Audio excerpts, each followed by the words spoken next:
Beirut.Fisk is an English writer and journalist from Maidstone, Kent. He has been Middle East correspondent intermittently since 1976 for various media. Since 1989 he is correspondent for The Independent, primarily based in Beirut. Fisk holds more British and international journalism awards than any other foreign correspondent and has been voted British International Journalist of the Year 7 times.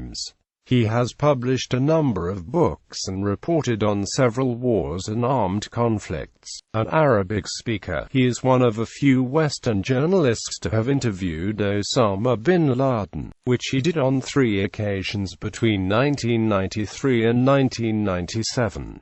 Early life and education. Fisk was an only child, born in Maidstone, Kent. His father, already in his mid-50s, was borough treasurer at Maidstone Corporation and had fought in the First World War. He was educated at Yardley Court, a preparatory school, then at Sutton Valence School and Lancaster University, where he cut his journalistic teeth on the student magazine John O'Gauntlet. He later gained a PhD in political science from Trinity College, Dublin in 1983.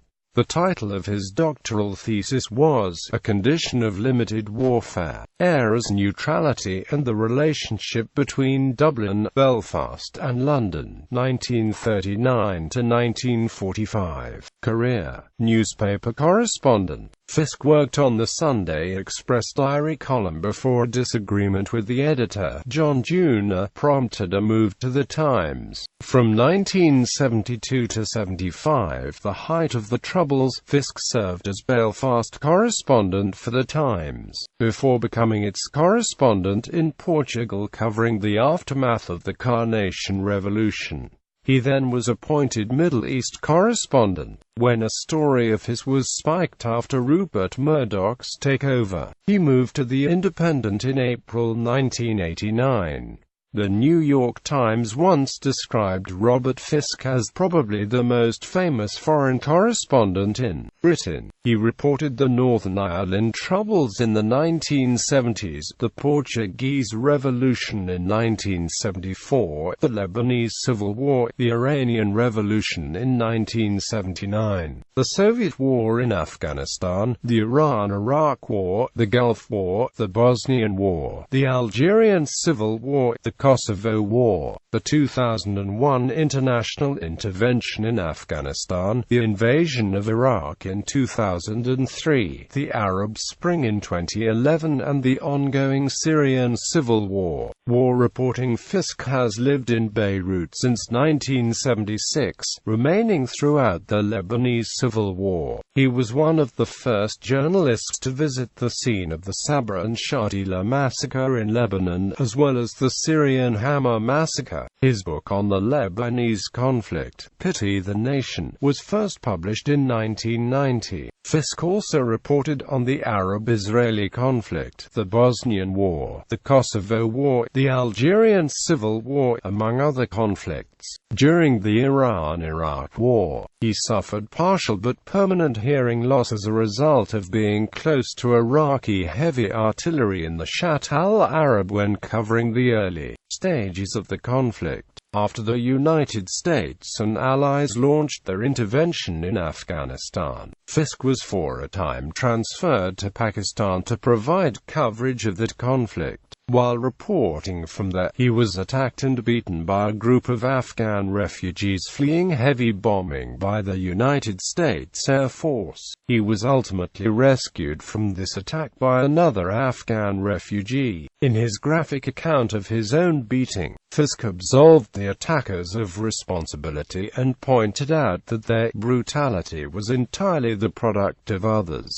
of us, of we who had armed the struggle against the Russians Nixon ignored the pain and laughed at the Civil War and then armed and paid them again for the War for Civilization just a few miles away, and then bombed the homes and ripped up the families and called them collateral damage. During the 2003 invasion of Iraq, Fisk was stationed in Baghdad and filed many eyewitness reports. He has criticized other journalists based in Iraq for what he calls their hotel journalism, literally reporting from one's hotel room without interviews or first-hand experience of events. His opposition to the war brought criticism from both Irish Sunday Independent columnist and Senator Owen Harris, and The Guardian columnist Simon Hoggart. Fisk has criticized the coalition's handling of the sectarian violence in post-invasion Iraq, and argued that the official narrative of sectarian conflict is not possible. The real question I ask myself is, who are these people who are trying to provoke the civil war? Now the Americans will say it's Al-Qaeda, it's the Sunni insurgents, it is the death squads. Many of the death squads work for the Ministry of Interior. Who runs the Ministry of Interior in Baghdad? Who pays the Ministry of the Interior? Who pays the militiamen who make up the death squads? We do. The occupation authorities. We need to look at this story in a different light. Osama bin Laden. Fisk interviewed Osama bin Laden 3 times, reporting the interviews in articles published by The Independent on the 6th of December 1993, the 10th of July 1996, and the 22nd of March 1997. In Fisk's first interview, he described Osama bin Laden as if he were a celebrity, with his high cheekbones, narrow eyes and long brown robe. Mr. bin Laden looks every inch the mountain warrior of Mujahideen legend. Chatted children danced in front of him. Preachers acknowledged his wisdom. During one of Fisk's interviews with bin Laden, Fisk noted an attempt by bin Laden to convert him. Bin Laden said, "Mr. Robert, one of our brothers had a dream that you were a spiritual person. This means you are a true Muslim." Fisk replied, "Sheikh Osama, I am not a Muslim. I am a journalist. Task is to tell the truth."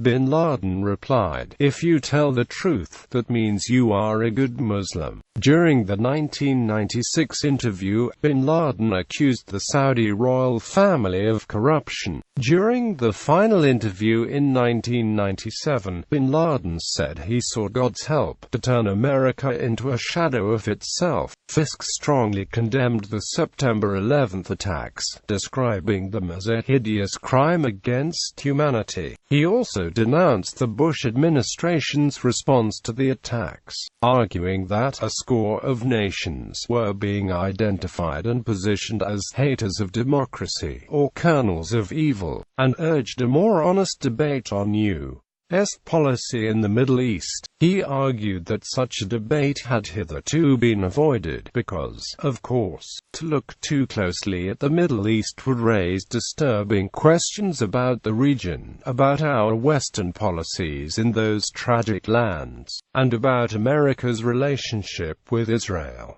In 2007, Fisk expressed personal doubts about the official historical record of the attacks. In an article for The Independent, he claimed that, while the Bush administration was incapable of successfully carrying out such attacks due to its organizational incompetence, he is increasingly troubled at the inconsistencies in the official narrative of 9/11, and added that he does not condone the crazed research of David Icke, but is talking about scientific issues. Fisk had earlier addressed similar concerns in a speech at Sydney University in 2006.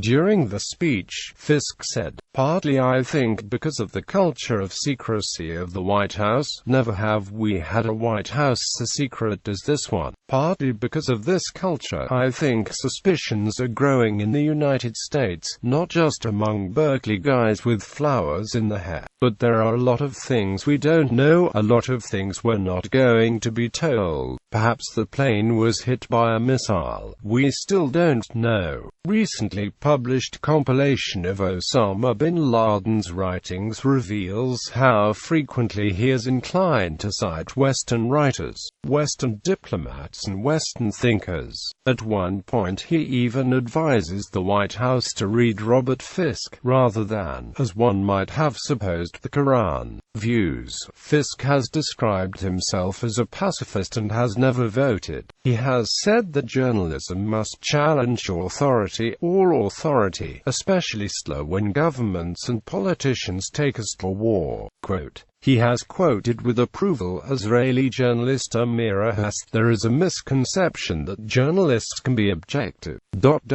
What journalism is really about is to monitor power and the centers of power." Quote, he spoke on IS, misreporting and catastrophe in the Middle East, at the First Congregational Church of Berkeley on the 22nd of September 2010, and stated, "I think it is the duty of a foreign correspondent to be neutral and unbiased on the side of those who suffer, whoever they may be." Quote, he has written at length on how much of contemporary conflict has its origin, in his view, in lines drawn on maps. After the Allied victory of 1918, at the end of my father's war, the victors divided up the lands of the former enemies. In the space of just 17 months, they created the borders of Northern Ireland, Yugoslavia and most of the Middle East. And I have spent my entire career in Belfast, in Sarajevo, in Beirut and Baghdad, watching the people within those borders burn. Fisk has also written extensively about the Armenian genocide of 1915, and he has supported moves to persuade the Turkish government to acknowledge the truth of what happened in the genocide. Actor John Malkovich was asked during a 2002 appearance at the Cambridge Union Society whom he would most like to fight to the death, and he replied that he would rather just shoot journalist Beirut.Fisk and then British MP George Galloway. Fisk reacted with outrage at the comment made by Malkovich and also at his associating me with a jerk like Galloway. The Guardian published a review of the book by Fisk called The Great War for Civilization, by Oliver Miles, where numerous mistakes were pointed out in the book by Miles, such as regarding the Ba'ath Party and Iraq's revolutions, the Balfour Declaration, locations of U.S. bases, claiming the Hijazi Hashemites were Gulf people, wrongly assigning an Umayyad character to Baghdad, the century of Ali bin Abi Talib's death, and mistakes in the meaning of Arabic, Persian, Russian, and French words, and the birthplace of Jesus.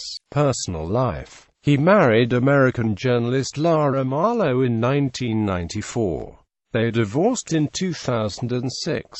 Awards and honors. Fisk has received the British Press Awards International Journalist of the Year 7 times, and twice won its Reporter of the Year award. He also received Amnesty International UK Media Awards in 1992 for his report, The Other Side of the Hostage Saga, in 1998 for his reports from Algeria, and again in 2000 for his articles on the NATO air campaign against the Fry in 1999. 1984 Lancaster University, honorary degree. 1991 Jacobs Award for coverage of the Gulf War on RTE Radio. 1999 Orwell Prize for Journalism. 2001 David Watt Prize for an investigation of the 1915 Armenian genocide by the Ottoman Empire. 2002 Martha Gellhorn Prize for Journalism. 2003 Open University Honorary Doctorate. 2004 University of St Andrews Honorary Degree. 2004 Carleton University Honorary Degree, 2005 Adelaide University Edward Said Memorial Lecture, 2006 Ghent University Honorary Degree, 2006 American University of Beirut Honorary Degree, 2006 Queen's University Belfast Honorary Degree, 2006 Lannan Cultural Freedom Prize worth $350,000, 2008 University of Kent Honorary Degree, 2008 Trinity College Dublin Honorary Doctorate, 2009 College Historical Society's Gold Medal for Outstanding Contribution to Public Discourse, 2009 Liverpool Hope University Honorary Degree, 2011 International Prize at the Amalfi Coast Media Awards, Italy. Works, books. His 2005 work, The Great War for Civilization, with its criticism of Western and Israeli approaches to the Middle East, was generally well received by critics and students of international affairs and is perhaps his best-known work. The Point of No Return, The Strike Which Broke the British in Ulster, London, Times Books, Deutsch, ISBN 0-233-96682-X. In Time of War, Ireland, Ulster and the Price of Neutrality, 1939–1945, London, Gillen Amp Macmillan. ISBN 0-7171-24118. Pity the Nation, Lebanon at War, London, Oxford University Press, XXI, 727 pages. ISBN 0-1928013009. The Great War for Civilization, The Conquest of the Middle East, London, Fourth Estate, XXVI, 1366 pages. ISBN 184115-007-X. The Age of the Warrior, Selected Writings, London, Fourth Estate, ISBN 97800727073-6. Robert.Fisk on Algeria Independent Print Limited. Video documentary. Fisk produced a three-part series titled From Beirut to Bosnia in 1993, which Fisk says was an attempt to find out why an increasing number of Muslims had come to hate the West. Fisk says that the Discovery Channel did not show a repeat of the films, after initially showing them in full, due to a letter campaign launched by pro-Israel groups such as Camera, book falsely attributed to Robert Fisk. Saddam Hussein, From Birth to Martyrdom, Egypt, IBD, 272 pages. An Egyptian publication which falsely claimed Fisk to be the author.